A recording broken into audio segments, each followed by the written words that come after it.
I can just roll out of bed and packed up and be ready to go out that door. One of the things that keeps me on Empire Builder versus Borealis is the departure time. For most people, Borealis's departure time of 11 a.m. is much more convenient for them because they get in before the end of the night. On the last day of a trip to Chicago, I still want a full Chicago experience. And it's not just 3 hours till I should be down at the station. It's 6 hours before I need to be down at the station. And that's a lot better way to feel how to end a trip somewhere.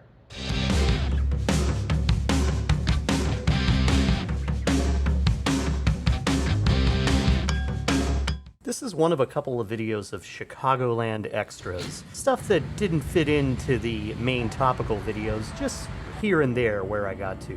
On the morning before I caught the Empire Builder, I started in this really cool old building and got a cup of coffee because, gotta have coffee. And then I headed up to the north side, via first a Purple Line train, all the way up to Howard. I thought about going further in toward Evansdale, but then I decided just to go see those 3 new stations that were recently reopened as part of the Red Line Modernization Project. Suspicious activity. Inform CTA personnel immediately.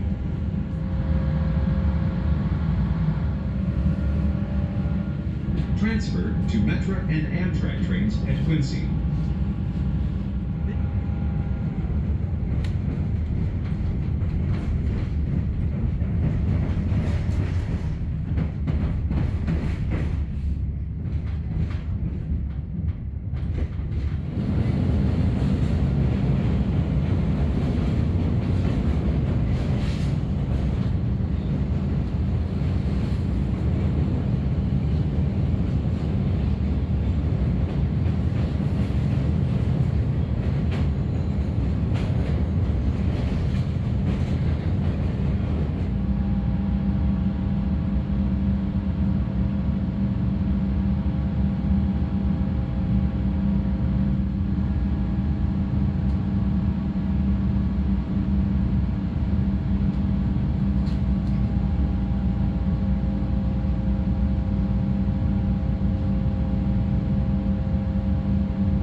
Doors closing. And some days the trains choose your content for you. Been too much snow, the windows are all too dirty. We can't do any ride-along videos. So let's take a look at these new stations they just opened here recently. And no, they're not new stations, they're very old stations, but they have been renovated, let's say. So let's go see how they've been redecorated, whatevered, and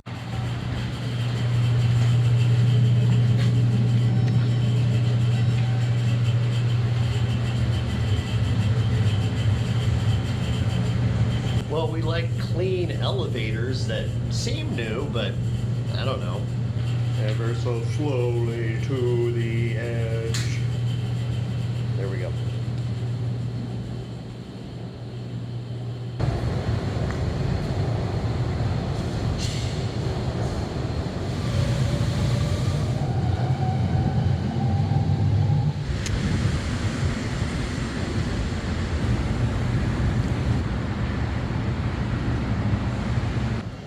Big signs, canopies, and monitors.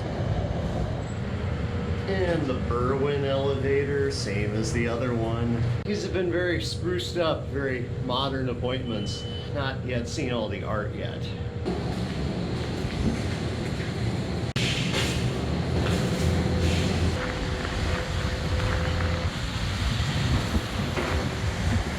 I'm getting kind of beat up by the cold here. My hands are just get frozen up on those platforms. I hope our Argyle is worth it. They say it's your birthday.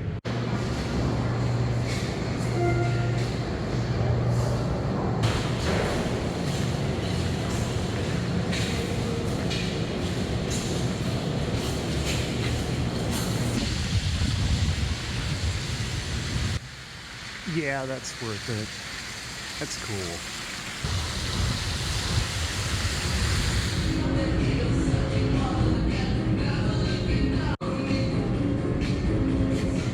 only time I've been in here with things open, and it's like the least busy of any time I've been through Block 37. Fabulous, just poetic. Blue line.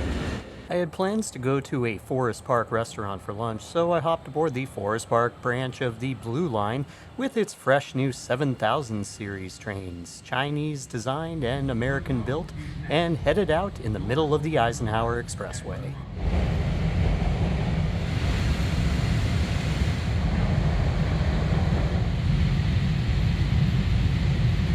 Actually, that might be the dirtiest window I've ever seen of all time anywhere. This is a 7000 series from the back, since it's upside down, right? These are Chinese designed, built in America, I believe. The weirdest part is the announcements are different. Like they were re-recorded, or the translation to this system is different. I don't know. They're visually very different to the Bombardier cars, and way different than the older ones. They should do fine. Hope they last throughout the years. Yeesh.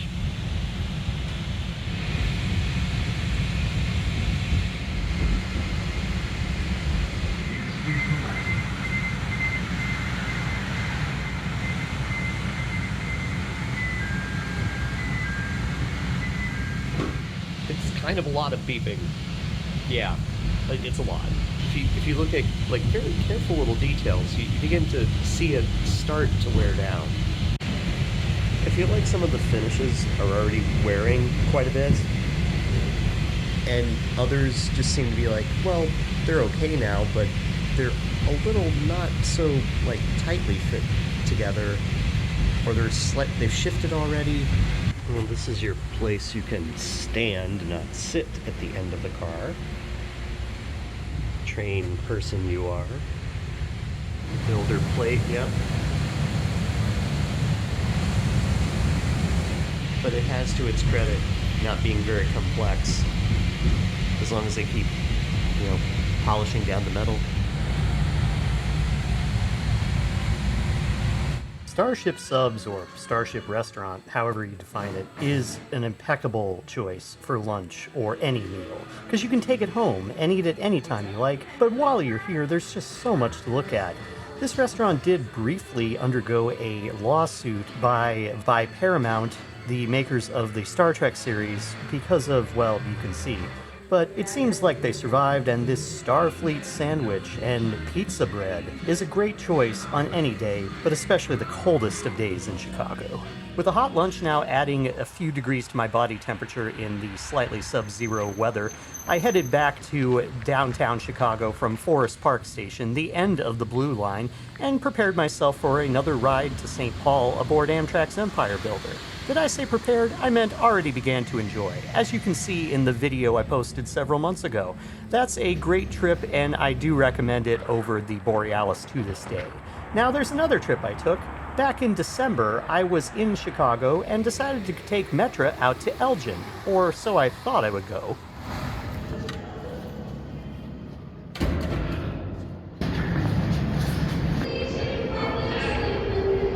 This evening we are going to Elgin. It was the first train I took out of Union Station 17 years ago. Tonight we have the opportunity to continue using a day pass on Metra, so that's what we're going to do.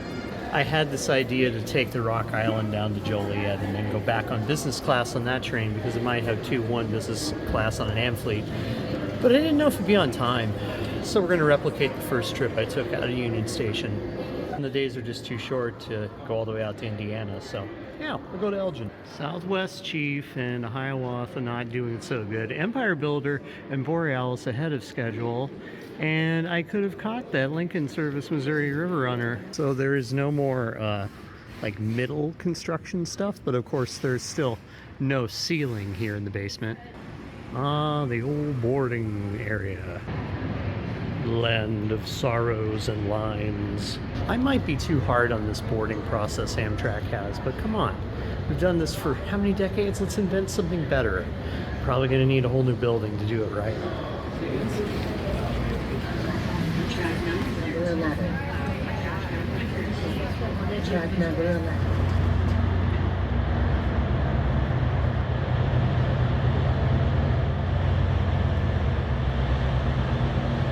The builder has cleared out, as well as the Hiawatha, but we await the next builder in Hiawatha. I mean, someone does. We're going to Elgin. No, not bigger and greener. I don't know if they have any clear ones this farther up. Yeah, they don't. There's that one.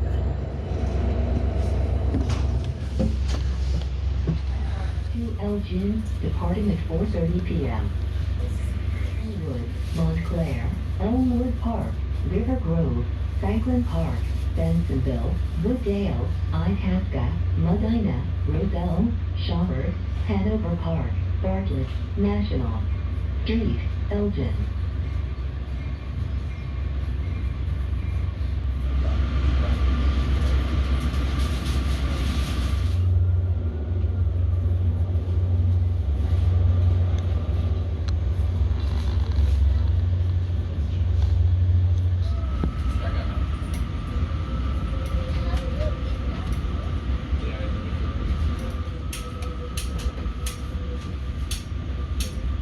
Attention passengers, please have your mobile app open and tickets ready as conductors come through. Riders traveling outside their zones must purchase a new ticket for the correct zone.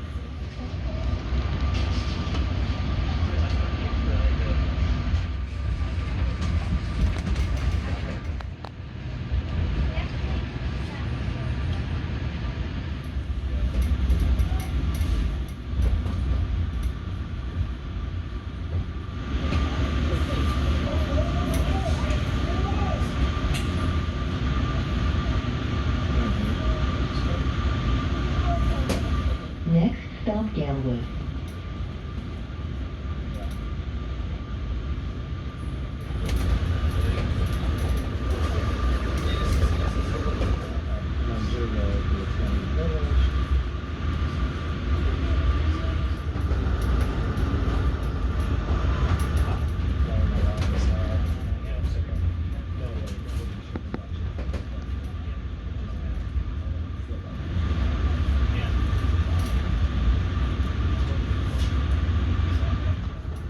May I have your attention, please? No seats are reserved. Please do not inconvenience other customers by holding seats or blocking seats with parcels or coats. Thank you. Stop Montclair.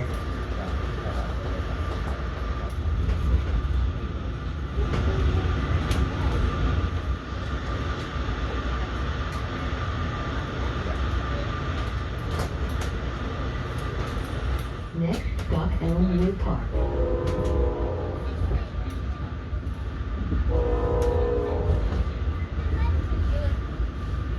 Now approaching Elmwood Park.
Now approaching Bensonville.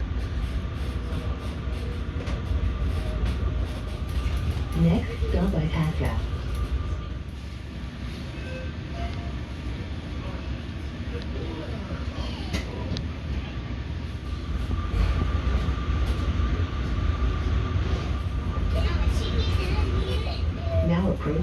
Dale.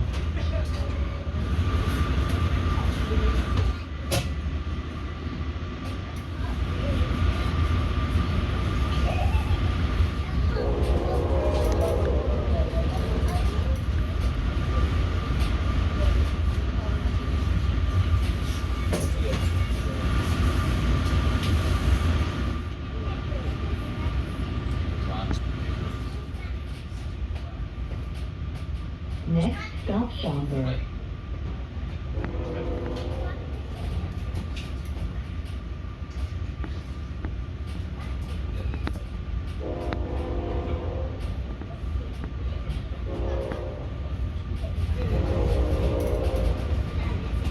Now approaching Schaumburg.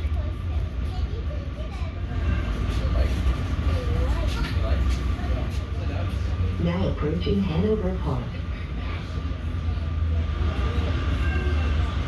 This one's way bigger and way faster.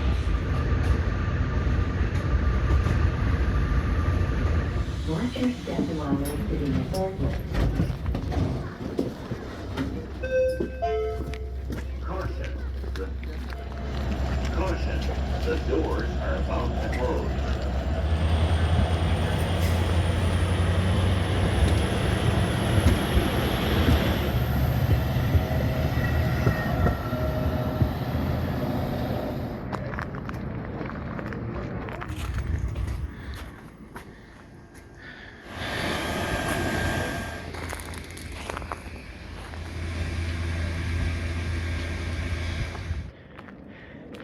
It's two toots.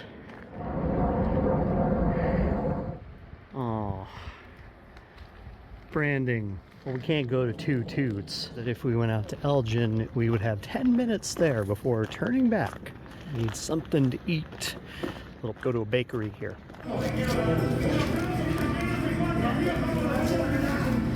And the outbound platform to the west over there. Inbound platform to the east. Milwaukee West Main Line train number 2720 to Chicago Union Station is arriving in approximately 7 minutes.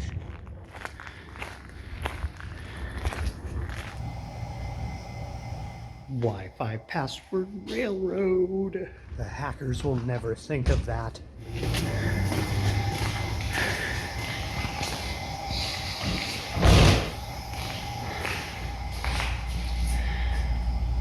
Milwaukee West Main Line train number 2720 to Chicago Union Station is now arriving.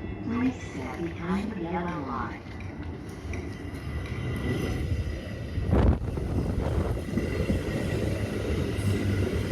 Metra's schedule of holiday trains had just begun to run at this point in December, one of which was headed inbound while I was outbound on my way to Bartlett on the Milwaukee District West Line, but this one was about to go outbound on the BNSF to Aurora. I didn't need another Aurora video, so I just took a look from the platform before headed back to my hostel.